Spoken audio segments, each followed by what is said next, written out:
The summer air in Sarasota, Florida, carried the scent of the ocean, drifting in soft waves through the open windows of the Carter household. The ceiling fan hummed lazily overhead, its rhythmic rotation blending with the distant cries of seagulls. Everything about the house radiated warmth, a home built with patience and love, each corner carrying a memory, each piece of furniture telling a story. James Carter sat at the kitchen table, absently stirring his coffee. It had long since grown cold, but he didn't seem to notice.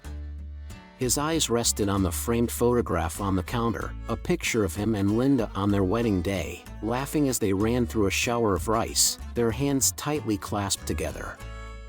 A lifetime ago, or so it seemed. Back when the world still felt open and limitless. Linda stood by the window, watching the golden sunlight stretch across their front yard. The bougainvillea vines wrapped around the wooden fence, their bright pink blossoms swaying in the gentle breeze.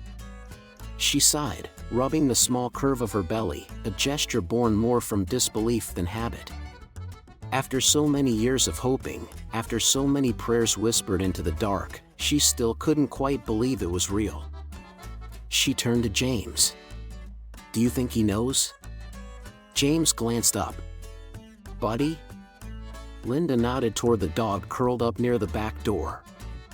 Buddy was a Labrador mix, his fur a soft blend of cream and gold, his eyes wise, knowing. He had been with them for 5 years now, adopted from the local shelter after one of the hardest nights of their lives. Linda still remembered the way his tail had thumped against the kennel bars when she and James walked past, the way he had pressed his nose into her palm as if he had been waiting for them. Back then, they had been trying for a child, each negative pregnancy test leaving a deeper crack in their spirits. The doctors had started using words like unlikely and low probability, and the weight of it all had become unbearable. James had brought Buddy home the day after one particularly painful doctor's visit, hoping, in his quiet way, that a dog might fill even a small part of the emptiness. And in a way, he had. Buddy had been there through it all, the doctor's appointments, the nights of silent sorrow, the hesitant hope that never seemed to last. He had sat beside Linda on the couch when she couldn't bring herself to leave it, had nuzzled James's hand when he thought no one was watching. He had woven himself into their story, as much a part of their family as if he had always been there. And now, after all those years, there was a baby coming. Linda moved across the kitchen, kneeling beside Buddy, running her fingers through his fur. He lifted his head slightly, his tail wagging once in response. "Something's changed in him," she said softly. "He's been acting different ever since I found out I was pregnant." James leaned back in his chair, studying the dog. Now that Linda mentioned it, he had noticed a shift as well. Buddy had always been affectionate, but lately, he had become almost watchful. He followed Linda from room to room, resting his head against her stomach as if listening for the heartbeat inside. At night, he slept outside their bedroom door, his ears twitching at the slightest sound. "Maybe he senses it," James said finally. "Dogs pick up on things like that." Linda nodded but said nothing. She didn't mention the way Buddy had started growling at the nursery door. It had been subtle at first, a low, rumbling sound that she barely noticed. But it had grown more frequent. Sometimes, she would find him staring at the door, his body tense, his ears flat against his head. James dismissed it when she brought it up. "Probably just getting used to the new furniture," he had said, brushing it off with a smile. But Linda wasn't so sure. One evening, as she folded a tiny onesie on the nursery rocking chair, she caught a glimpse of Buddy's reflection in the window. He was sitting stiffly near the crib, his gaze locked on something unseen. The sight sent a small shiver down her spine. "What is it, boy?" she whispered. Buddy didn't move. A week later, Buddy's behavior escalated. He refused to leave the nursery, positioning himself in front of the crib as if standing guard. The night before, he had woken Linda with a sharp bark, his body pressed against the bedroom door. When James turned on the light, there was nothing there. Just the silence of the house. Still, the unease lingered. James tried to calm her fears. "Maybe he's just overprotective," he suggested, stroking Buddy's head. "New baby in the house, new smells, he's adjusting." Linda tried to believe him. But deep down, she knew Buddy wasn't just being protective. He was warning them. And soon, they would understand why. The unease in the Carter household grew like an unseen shadow, stretching itself into the quiet corners of their once peaceful home. What had begun as small, peculiar behaviors in Buddy had now become impossible to ignore. It was no longer just overprotectiveness, it was something deeper, something unsettling. Linda tried to brush it off, telling herself she was just tired. Pregnancy did strange things to a woman's emotions. Maybe she was reading too much into it. Maybe Buddy's newfound restlessness was simply a dog's way of adapting to change. But doubt lingered in the back of her mind, creeping in when she lay awake at night, listening to Buddy's soft growls from outside the nursery door. James, ever the rationalist, wasn't convinced. "He's just adjusting," he assured her one evening, leaning against the nursery doorway, arms crossed. Linda folded a blanket over the crib rail, staring at Buddy. He was sitting rigidly on the floor, his eyes locked onto the empty space beneath the crib. He had been doing this for nights now, his ears stiff, body tense, as if waiting for something unseen to move. "That's not normal," she said, keeping her voice low. "James, he's never acted like this before." "Never." James sighed, pushing off the doorframe. He walked over and knelt in front of Buddy, rubbing the dog's head. "There's nothing there, Bud," he murmured, peering under the crib as if humoring his wife. "See? Nothing but dust." Buddy let out a low whimper, shifting his body between James and the crib. He wasn't looking at James, though. His gaze was fixed on something beyond what human eyes could see. James exhaled sharply. "He's being overprotective, that's all. Maybe he smells something new in here, a scent we can't pick up." But Linda wasn't convinced. That night, as she lay curled on her side, her hand resting gently over the swell of her stomach, she heard it again. A noise. It wasn't loud, just the faintest creak, like the weight of someone shifting on the wooden floor. Her breath caught in her throat. James was asleep beside her, his chest rising and falling in steady rhythm, oblivious to the sound. Then Buddy started growling. The deep, guttural noise sent a chill down her spine. Slowly, carefully, Linda turned toward the baby monitor on the nightstand. The screen was dimly lit, casting soft green light across the room. The crib came into focus first, empty, as it should be. But then, as her eyes adjusted, her stomach clenched. The rocking chair. It was moving. Ever so slightly, the wooden chair in the nursery was swaying, though there was no breeze, no open window, no one in the room. Linda sucked in a breath, her fingers tightening around James's arm. "James," she whispered, shaking him. He groaned but didn't wake.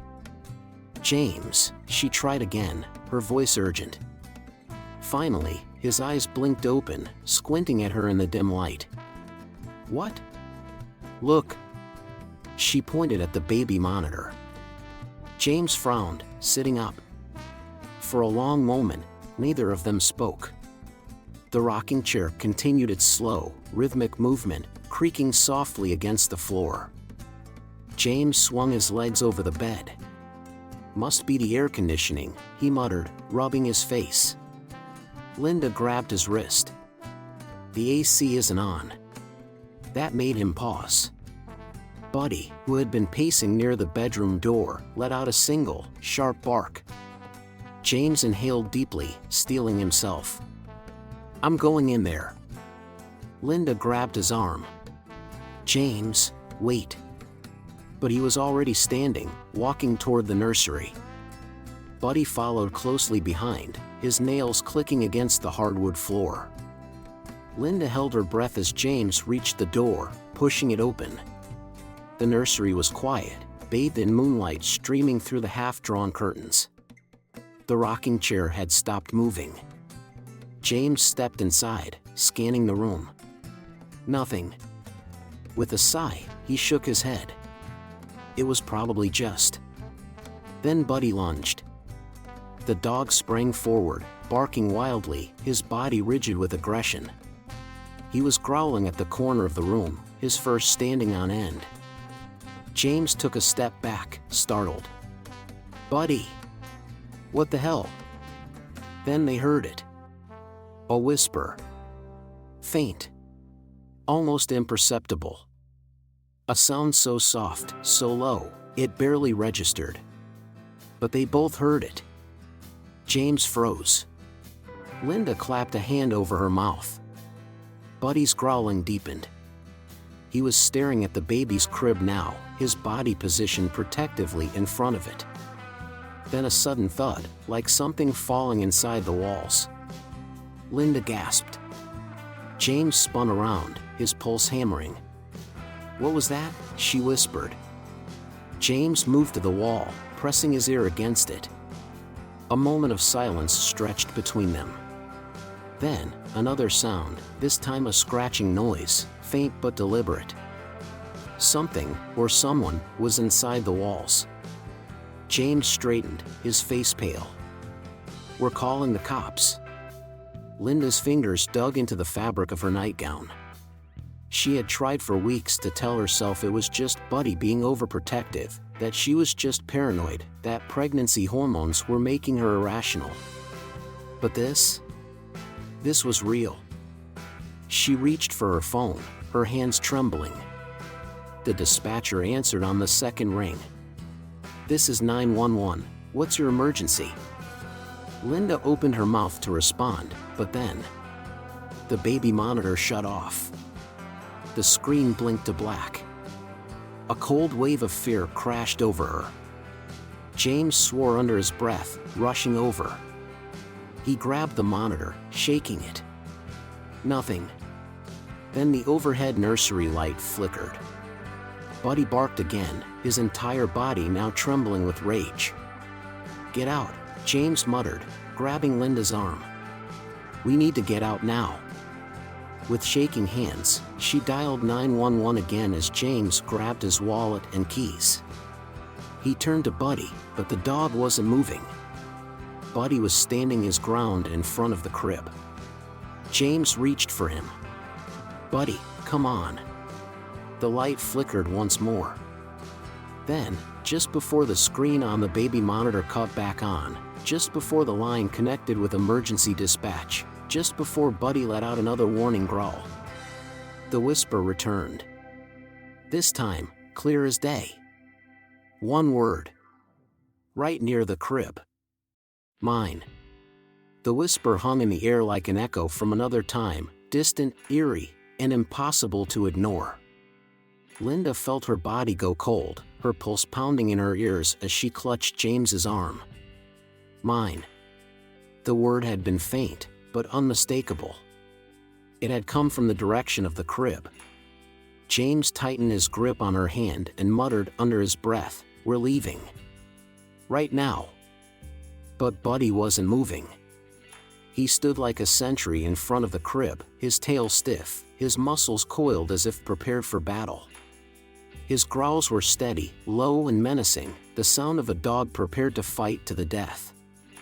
James hesitated for a second, glancing at the nursery walls. His instincts as a practical man told him there had to be a rational explanation.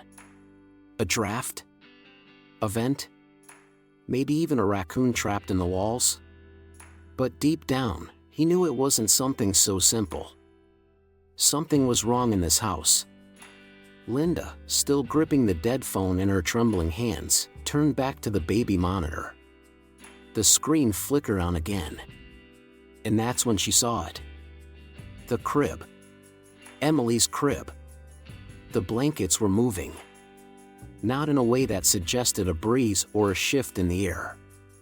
No, This was deliberate, as if something unseen was brushing its fingers over the fabric, tugging lightly at the edges. Her breath hitched in her throat. James saw it too. Then the monitor cut to static. James. She didn't even need to finish her sentence. He was already moving. He rushed forward, grabbing the crib's edge and pulling the blankets away in one swift motion. Emily was there, her tiny chest rising and falling peacefully, untouched, unharmed. But James could feel it, an unnatural chill, like the breath of winter against his skin. The air smelled off. Musty, almost like damp wood and something else. Something he couldn't name. Then came the scratching. Not from the crib. Not from the walls. From above. Both of them looked up at the same time. The attic hatch, positioned right above the nursery, was slightly ajar. A thin sliver of darkness peered down at them. Buddy's barking reached a new level of urgency. He was no longer growling, he was snarling, his teeth bared, his hackles raised. He was staring at the attic hatch like his life depended on it. James felt his stomach churn. Someone was up there. His fingers curled into a fist.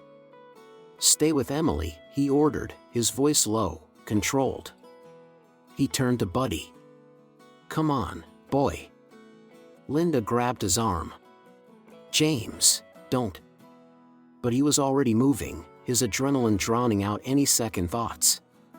He grabbed the baseball bat he kept in the hallway closet, and without waiting another second, he reached up and yanked the attic hatch open. For a moment, the attic swallowed him whole, pitch black, thick with dust and silence. Then, movement. A rustling. The sound of fabric against wood. And a sharp, raspy inhale. James's heart slammed against his ribs. His knuckles tightened around the bat.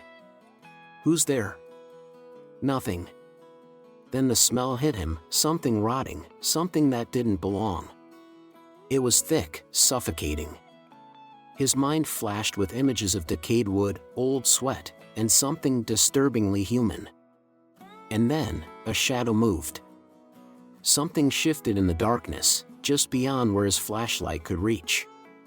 He couldn't make out a face, just the vague outline of a figure crouched against the wooden beams.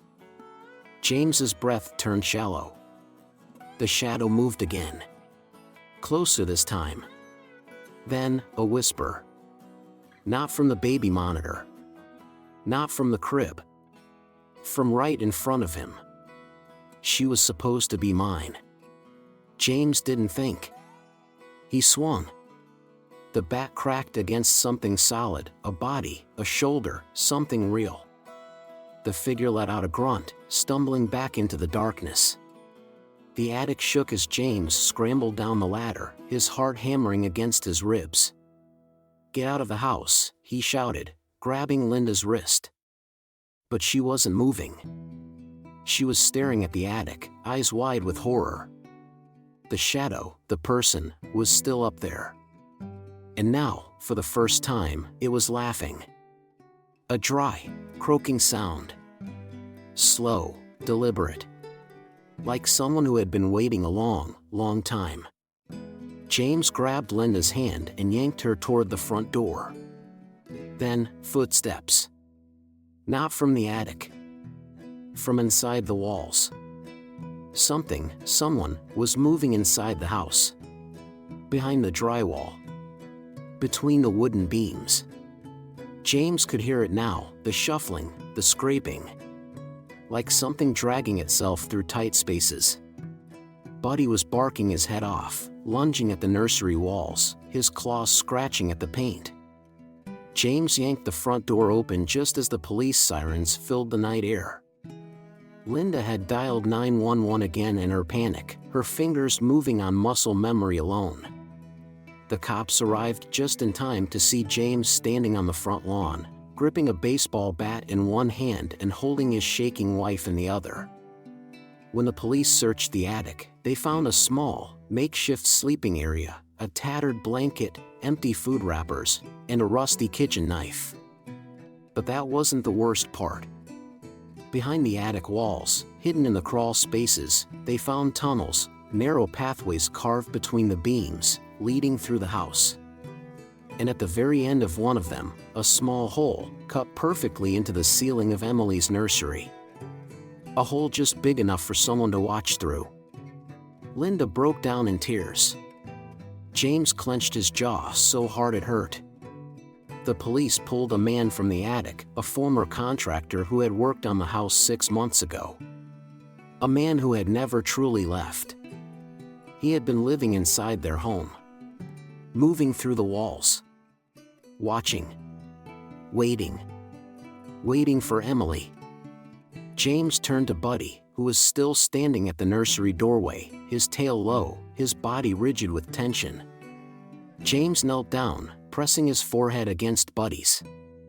"You saved her," he whispered, voice raw. "You saved all of us." Buddy whined softly, pressing himself closer. And in that moment, James knew, no matter what happened next, no matter how long it took them to heal, Buddy would always be there. Their guardian. Their protector. Their silent, ever-watchful guardian at midnight. The house felt different after the police took him away. The walls, once warm and comforting, now seemed like something out of a nightmare, tainted by the knowledge that someone had been lurking just beyond them. The very place where they had whispered bedtime stories to Emily, where Linda had placed her hand on the crib with quiet prayers of gratitude, had been watched.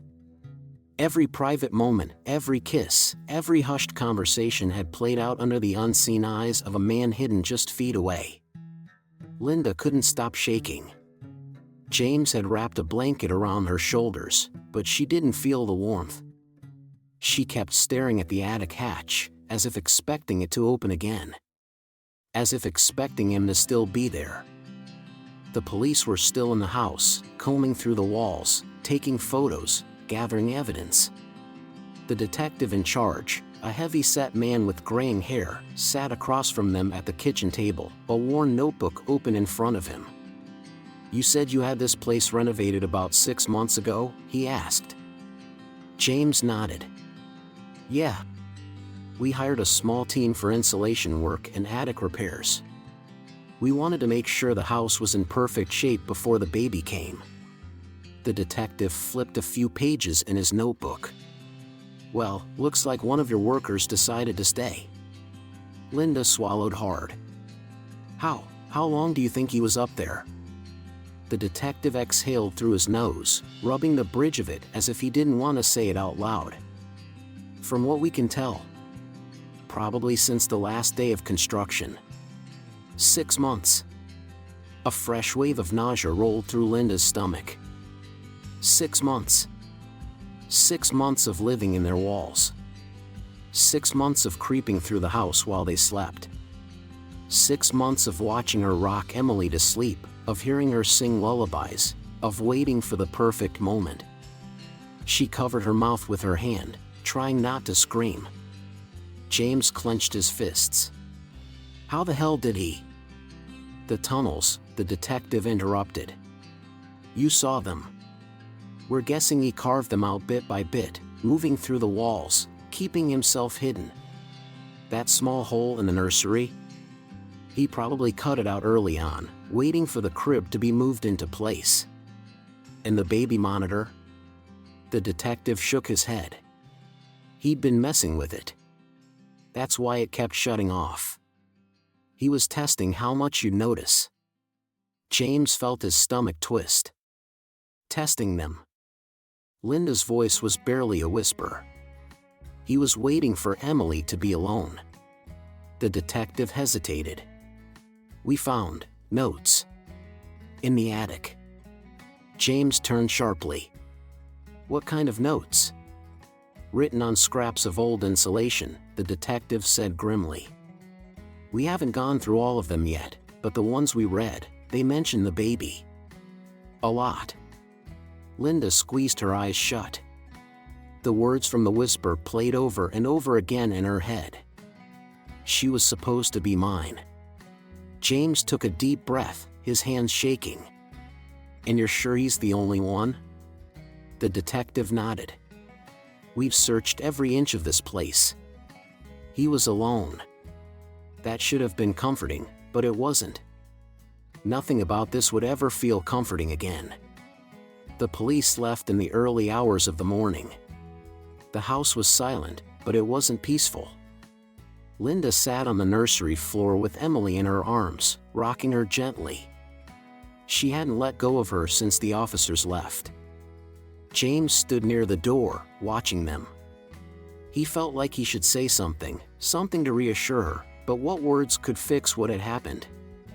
Instead, he knelt beside Buddy, running his fingers through the dog's fur. "You knew," he murmured. "You knew before any of us."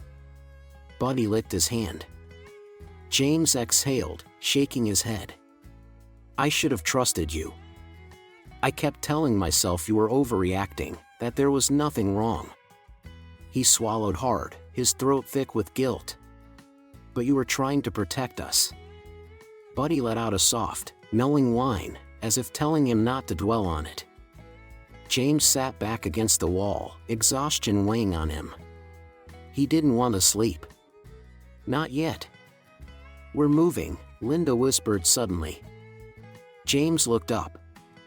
She turned her gaze toward him, her eyes red-rimmed but firm.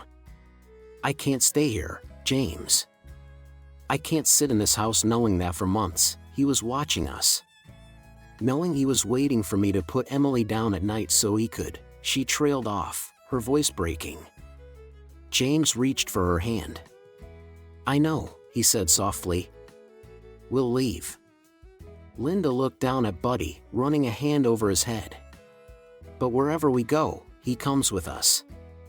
James smiled faintly. "Of course."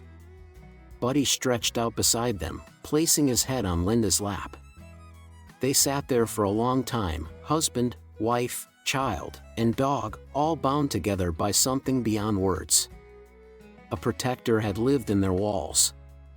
But a true guardian had always been by their side. Not all heroes wear capes. Some have 4 legs, a wagging tail, and eyes that see what we can. Buddy was more than a pet, he was a guardian, a silent protector who sensed danger long before anyone else could. He didn't ask for recognition, for rewards, or for thanks. His love was unconditional, his loyalty unwavering. And in the end, he did what true guardians do: he stayed, he watched, and he protected the ones he loved. The Carters learned a lesson that many don't realize until it's too late. Sometimes, we should listen to those who love us, even if they cannot speak our language. And perhaps that's the great. Because in the end, love isn't just about companionship, it's about protection, about standing between the darkness and the ones we hold dear.